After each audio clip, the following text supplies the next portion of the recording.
합의갑계라 그래요. 제일 밑에 있는 게 이 부분이 합의갑계라 그래요. 네. 여기에 부어서 이 구멍을 막는 거죠. 그럼 답답한 거죠. 이게 붓기 때문에 어떻게 되냐면 콧물이 나는 거예요. 우리 조직 부으면 진물 나죠. 네. 그게 콧물로 나는 거예요. 그게 제가 질문이 하나 있는데 말씀하십시오.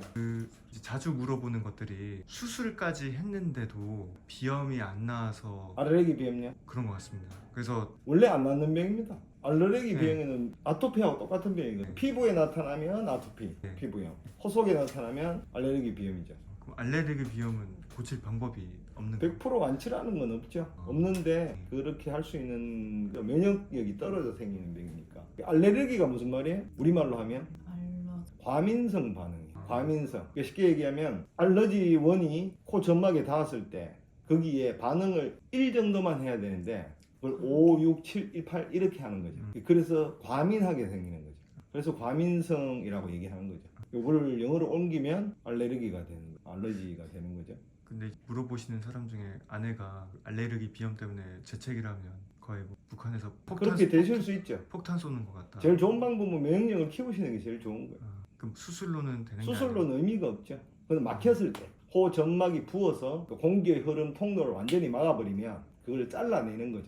근데 잘라내시면 안 돼요, 웬만하시면. 왜요? 왜냐하면 우리 장기 중에 필요 없는 장기는 없거든요. 합의갑계라 그래요. 제일 밑에 있는 게 이 부분입니다. 합의갑계라 그래요. 네. 여기에 부어서 이 구멍을 막는 거죠. 그럼 답답한 거죠. 이게 붓기 때문에 어떻게 되냐면 콧물이 나는 거예요. 우리 조직 부으면 진물 나죠. 네. 그게 콧물로 나는 거예요. 그게 히스타민이라는 물질이 대표적으로 분비돼서 콧물이 많이 나는 거예요. 우리 베이거나 따지면 거기서 맑은 진물 나죠. 네. 그것도 히스타민이죠. 근데 그거는 왜 나냐면 그 조직에 염증이 생겼을 때 그거를 회복시키기 위해서 히스타민 뭐 이런 것들을 인터루킨 뭐부터 시작해서 네. 그런 물질들을 분비시키기 때문에 네. 콧물이 나는 거죠. 아. 그럼 염증이 있다는 거잖아요. 근데 그거를 잘라내요. 그러면 별로 안 좋겠죠. 네. 그러면 이 합의각기에 기능이 있어요. 외부에서부터 폐로 집어넣는 공기를 데피는 역할을 해요. 쉽게 하면 밖에 영하 10도다. 네. 우리 체내는 영상 36.5도 5도. 영상은 네. 그렇겠죠. 그럼 영하 10도 된 공기가 직접 들어가면 어떻게 돼요?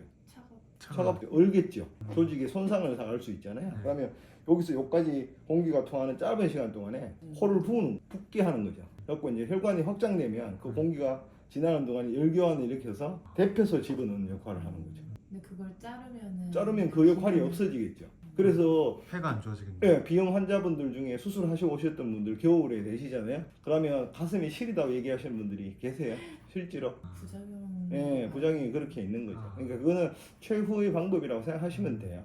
알고 수술을 해야 되는 거네요. 그렇죠. 그러니까 일단 수술을 하기 전에 한의학적인 치료를 해보는 건 그렇죠. 의미가 면역력을 키워서 이걸 덜 붓게 하는 거죠. 아까 말씀드린 면역력이 떨어져서 너무 예민하게 반응하는 거잖아요. 그거를 덜 하게 하시면 좋아질 수 있죠. 시간과 노력을 투자하셔야 되겠죠. 그럼 궁금한 게 한의학적으로 면역력을 좀 높이기 위해서는 어떤 치료가 들어가나요? 그러니까 뭐 침 치료도 하시고요. 그다음에 약물 치료도 하고 음식을 좀 가리셔야죠. 기본적으로 면역력을 떨어뜨리는 음식은 덜 드시는 게 좋죠. 뭐 대표적인 정크푸드 같은 거. 그게 개인마다 다른 게 아니라 기본적으로 개인- 정크푸드는 안 드시는 게 좋은 거죠. 정크푸드. 인스턴트 식품들 그런 게 제일 안 좋으신 거고 두 번째 이제는 첨가제가 들어가는 거 덜 드시는 게 좋죠. 그러니까 대표적인 게 아이스크림, 네. 과자 네. 뭐 그런 음식들이죠. 그리고 여기 준비각기라고 있어요. 요 위에 준비. 합의각기 위에 요거는 하는 일이 뭐냐면 냄새 맡는 곳입니다. 후각세포가 있어서 아. 냄새를 맡는 곳입니다. 네, 그걸 이거는 자르면- 건드리면 냄새를 못 맡으시겠죠. 그래서 이게 자르실 수 없죠. 그럼 코로나랑 그 영향을 여기에 데미지를 주는 거예요. 코로나가 그러니까 그렇게 생각하고 있죠. 뭐 면역 그 위에 복잡한 기전에 영향을 미친다고 생각하지만 코로나 이후에 후각 또는 미각을 상실하시는 분들이 이런 데도 아마 영향이 미칠 거예요. 그래서 궁금한 그렇게 게 되시는 거죠. 그 약간 생활 습관적인 면에서 아침에 따뜻한 차를 마신다거나 그런 혹시 좀 생활 습관적으로 개선해서 면역력을 올리는 방법이 있을까요? 빈속에 찬물은 덜 드시는 게 좋겠죠. 찬물은 네, 지금 주로 우리는 네. 생활이 너무 편리해져서 정수기에서도 찬물, 냉장고에서도 찬물 이렇지 않습니까? 되도록 실온에 있는 물 정도 드시는 게 좋겠죠. 너무 차지 않게 보관만, 뭐 뷔페만 유의하신다면 네. 실온 정도에 먹는 물을 온도에 있는 물을 드시는 게 습관적으로 그렇죠. 제일 좋겠죠. 아이스 아메리카노도 아이스 피하는 게 아메리카노도 뭐 식사하시고 이런 데는 하시고 난 이후에는 크게 상관없으신데 빈속에 내가 만약에 커피를 먹으면 몸에 별로 안 좋은 사람이면 안 먹는 게 좋겠죠. 커피 자체도. 우리나라 사람들 중에 커피 매일 한 잔씩 먹어서 좋은 사람은 50%안 됩니다. 근데 지금 습관적으로 드시잖아요. 예전에 제가 자댕 이런 거 아시나? 자댕 그런 거 한참 우리나라 그 스타벅스 들어오기 전에 유행했던 커피 프랜차이즈 그 유행할 때 내가 그랬었어요. 한약 하는 사람들은 저렇게 되면 우리나라 사람들 나중에 많이 커피 때문에 문제가 생길 거다. 대표적인 두통 같은 두통, 안구건조증 뭐 이런 거 생기죠. 네. 그다음에 비염도 생길 수 네. 있고 아토피도 생길 수 있고 뭐 불면은 당연히 생기는 아. 뭐 그런 문제들이 생길 거라고 했는데 실제로 그런 것 때문에 많이들 오세요. 근데 그걸 인정을 잘 안 하세요. 커피는 수십 년 동안 먹었는데 문제 없었는데 왜 이렇게 얘기해?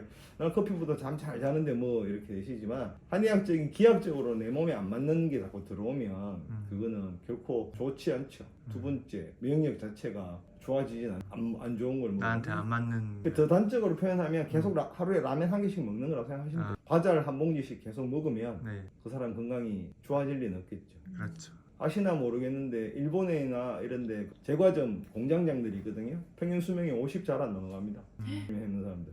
관능 검사라는 걸 하잖아요. 그게 뭐예요? 관능 검사 모르신 거예요? 걷는 거. 예, 관능 검사 그냥 셀빵 한 팥을 만들었어요. 큰 통에다가 한번 딱 만들어내잖아요. 꼬갈콘도 마찬가지고 나오잖아요. 그럼 그게 제대로 됐는지 먹어봐야 되겠죠. 입으로 먹어보는 검사를 관능 검사예요. 네. 그걸 누가 하냐? 공장장이 하는 거죠. 이번 제대로 됐다. 포장해서 추라.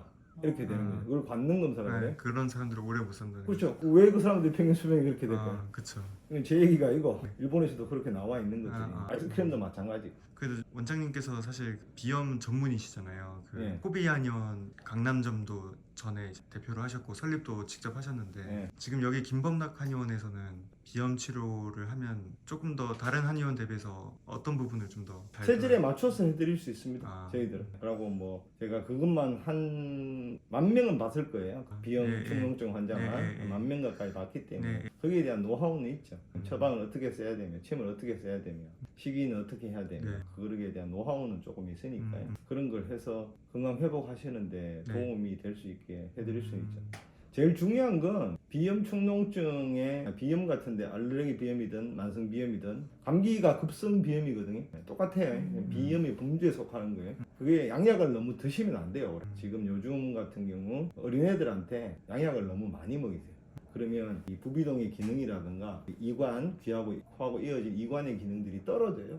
그 이관 안에 선모가 있어요. 잔털이 있다고요. 그런 기능들이 다 망가져요. 이 선모가 있는 이유는 이렇게 배출하는 역할을 해요. 움직여서 한 방향으로 계속 이물질을 밀어내는 작용을 하는데 항생제라든가 이런 것들을 오래 드시면 항히타민 이런 걸 오래 복용하게 되시면 그 선모의 기능이 떨어져요. 부비동 안에도 마찬가지예요. 이 축농증이라는 게 부비동이라고 얼굴에 있는 동굴이잖아요. 그 안에 점막이 있고 선모 같은 것들이 있어서 이게 배출하는 역할을 하는데 그 기능이 현저히 떨어져요. 그래서 계속 반복되게 되시는 그렇게 되는 거죠.